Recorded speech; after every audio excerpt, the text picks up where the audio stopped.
Fatima Shirazi home made product استعمال کرنے سے 1 منتھ میں 10 kg تک آپ اپنا وزن کم کر سکتے ہیں۔ سب سے کم دام میں ویٹ لاس کا طریقہ ہمارے یہاں موجود ہے، وہ بھی no side effect, no diet, no exercise کے ساتھ۔ آج ہی کانٹیکٹ کریں Fatima Shirazi home made product سے اور اپنے آپ کو خوبصورت بنائیں۔ Fatima Shirazi home made product, golden heights colony, pillar number 213، Rajendra Nagar, Hyderabad, 8142877400۔ ریاست تلنگانہ کے وقار ضلع کے تانڈور میں 10ویں جماعت کے پرچے سوالات کے افشاں کی اطلاع سے طلبہ میں تشویش لہر پائی جاتی ہے۔ مقامی ٹی وی چینل کا دعویٰ ہے کہ امتحان صبح 9:30 بجے شروع ہوا اور 9:37 پر واٹس ایپ پر سوالیہ پرچہ لیک ہوا۔ یہ کہا جا رہا ہے کہ پرچہ تانڈور کے ایک مرکز سے لیک ہوا ہے اور واٹس ایپ پر پھیل گیا، تاہم وقار کے ڈی ای او کا کہنا ہے کہ ان کے ضلع میں سوالیہ پرچہ لیک نہیں ہوا ہے۔ انہوں نے اس الزام کی تردید کی۔ آج سے ہی 10ویں جماعت کے امتحانات کا آغاز ہوا ہے، جس میں تقریباً 5 لاکھ طلبہ شرکت کر رہے ہیں۔ چند دن قبل ہی تلنگانہ پبلک سروس کمیشن کے سوالیہ پرچوں کے لیک ہونے کا معاملہ منظر عام پر آیا تھا اور حکومت نے کئی امتحانات کو منسوخ اور ملتوی کرتے ہوئے تحقیقات کا حکم دیا، اور اب 10ویں جماعت کے امتحانات کے آغاز کے موقع پر ہی تیلگو کا پرچہ لیک ہونے کی اطلاع سے طلبہ میں تشویش پائی جاتی ہے۔ مہاراشٹر کے رہنما بھارت راشٹر سمیتی BRS میں شامل ہونا جاری رکھے ہوئے ہیں۔ BRS پارٹی کی زیر قیادت ریاستی حکومت کے ذریعے تمام کمیونٹیز کے لیے بنائے گئے فلاحی اور ترقیاتی پروگرام پورے ملک میں خصوصی تلنگانہ ماڈل کے طور پر مقبولیت حاصل کر رہے۔ ملک بھر کے سیاسی قائدین کے ساتھ ساتھ کسان یونینوں کے قائدین اور مسلم اقلیتی برادری کے قائدین بھی CM KCR کے جمہوری بہبود پر مبنی حکمرانی کی طرف متوجہ ہیں۔ تلنگانہ میں نافذ کسانوں کی ترقی کے ماڈل کی طرح اقلیتی برادریوں نے مہاراشٹر سمیت پورے ملک میں تلنگانہ کے اقلیتی ترقیاتی ماڈل کے نفاذ کی شدید خواہش کی ہے۔ BRS میں مہاراشٹر کسان ایسوسی ایشن کے لیڈروں کی شمولیت کو قومی سطح پر پہلی اہمیت حاصل ہو گئی ہے۔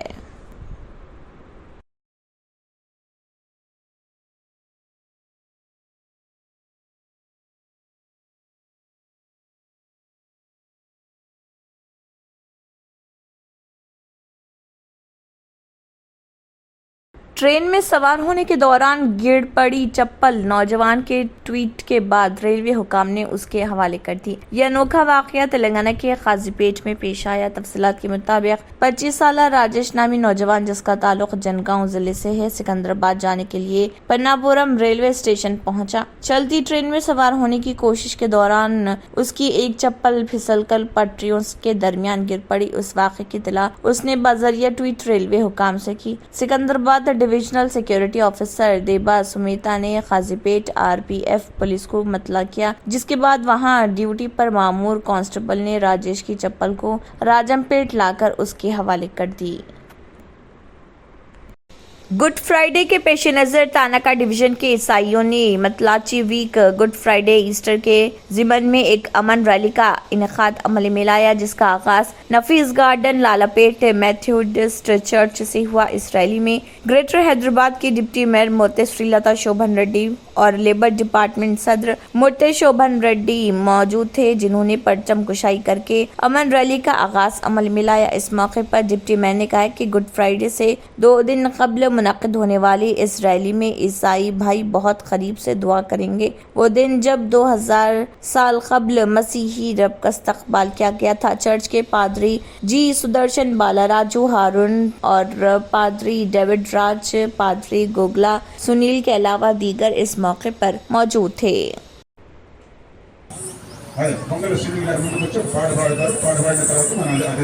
تلگو دیشم پارٹی TDP کے لیڈر نارا لوکیش کی یوگلم پد یاترا دھرماورم حلقے میں جوش و خروش کے ساتھ جاری ہے۔